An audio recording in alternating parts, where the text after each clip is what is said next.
বেচেৰাত উপস্থিত মুখ্যমন্ত্ৰী doctor Himanta Biswa Sarma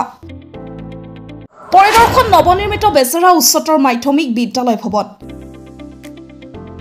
Saint marriage Don Bosco চৰকাৰী বিদ্যালয়সমূহ সুন্দৰভাৱে প্ৰতিষ্ঠা কৰাৰ লক্ষ্য সমগ্ৰ অসমত 500খন বিদ্যালয়ৰ ভৱন নিৰ্মাণ কৰাৰ লক্ষ্য বেচেৰাত উপস্থিত মুখ্যমন্ত্ৰী ডক্টৰ হিমন্ত বিশ্ব শৰ্মা পৰিদৰ্শন কৰিলে নৱনিৰ্মিত কামৰূপ জিলাৰ বেচেৰা উচ্চতৰ মাধ্যমিক বিদ্যালয় নৱনিৰ্মিত ভৱন সমগ্ৰ অসমতে 500খন বিদ্যালয় ভৱন নিৰ্মাণ কৰাৰ এক বিশাল আঁচনি চলি আছে এই আঁচনিৰ অন্তৰ্গত বেচেৰা উচ্চতৰ মাধ্যমিক বিদ্যালয়খন নতুন আকাৰত নিৰ্মাণ কাৰ্য চলি আছে ৰাজ্য চৰকাৰে অতি স্বচ্ছভাৱে অনুষ্ঠিত কৰিছে তৃতীয় বৰ্গ নিযুক্তি পৰীক্ষাত অব্যাহত থাকিব তালাচী অভিযান মহিলাৰ তালাচীৰ সময়ত অনুমতি ল'ব লাগিব মহিলাগৰাকীৰ পৰা অসমৰ বিদ্যালয়সমূহ সেন্ট মেৰিজ আৰু ডন বস্কোতকৈ চৰকাৰী বিদ্যালয়সমূহ সুন্দৰভাৱে প্ৰতিষ্ঠা কৰা হ'ব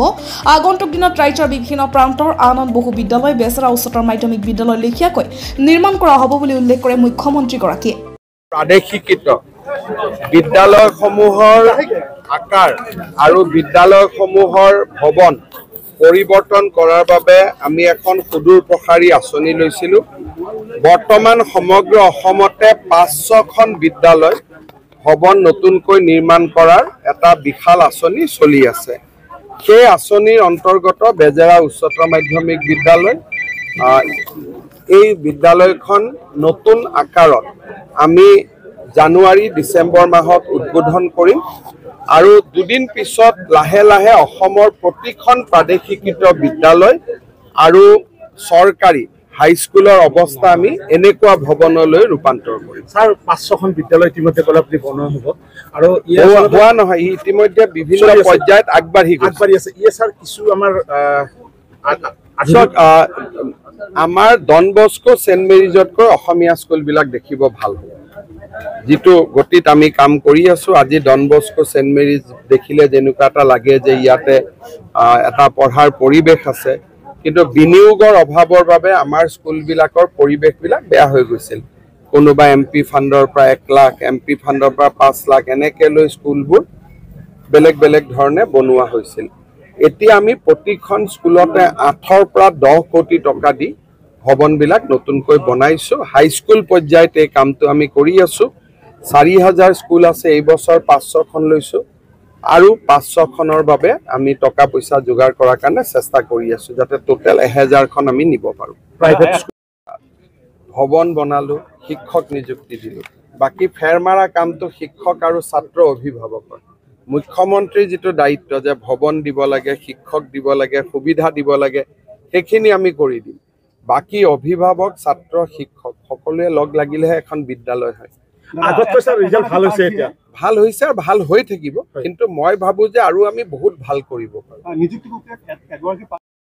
এতিয়া একাধিক পদত নাপায় কাৰণ এটা নিয়ম কৰা আছে যে যোনে চতুৰ্থ শ্ৰেণীত পায় তৃতীয় শ্ৰেণীত পায় তেওঁ চতুৰ্থ শ্ৰেণীত নাপাব যোনে ওপৰৰ স্কেলটোত পায় তেওঁ তলৰ পজিশনটোত নাপাব গতিকে এইবাৰ যাতে তেনেকুৱা ধৰণৰ ডাবল ক্যান্ডিডেট নহয় তাৰ বাবে এইবাৰ বহুতখিনি ব্যৱস্থা গ্ৰহণ কৰা হৈছে এইবাৰ ক্যান্ডিডেট লাভ হয় নহলে 1-1.5 হাজাৰ ল'ৰা ছোৱালীয়ে ডাবল পায় এইবাৰ আমি এটা ঠিক কৰিছো আৰু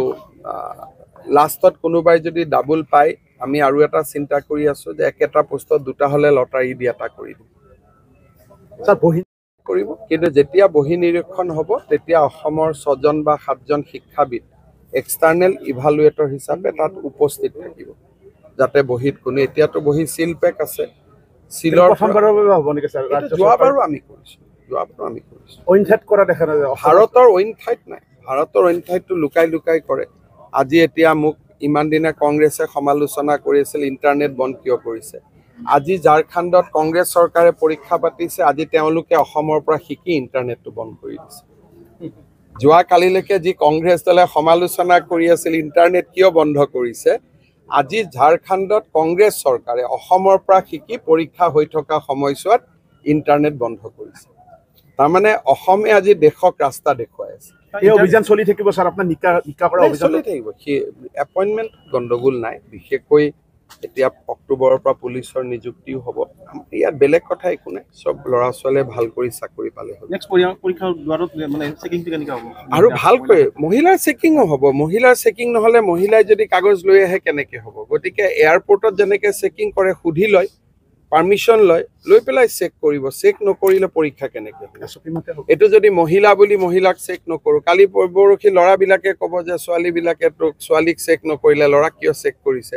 সেইকাৰণে আমি ছোৱালীজনীক সুধি ল'ম যে আপোনাক আমি চেক কৰিম আপোনাৰ আপত্তি আছে নেকি বোলে মোৰ আপত্তি আছে আপত্তি যদি আছে তেতিয়াহ'লে তেওঁক আমি বেলেগ ৰুমত বহি পৰীক্ষা দিব দিম আৰু তাত আমি ইনভিজিলেটৰ বেছি ল'ম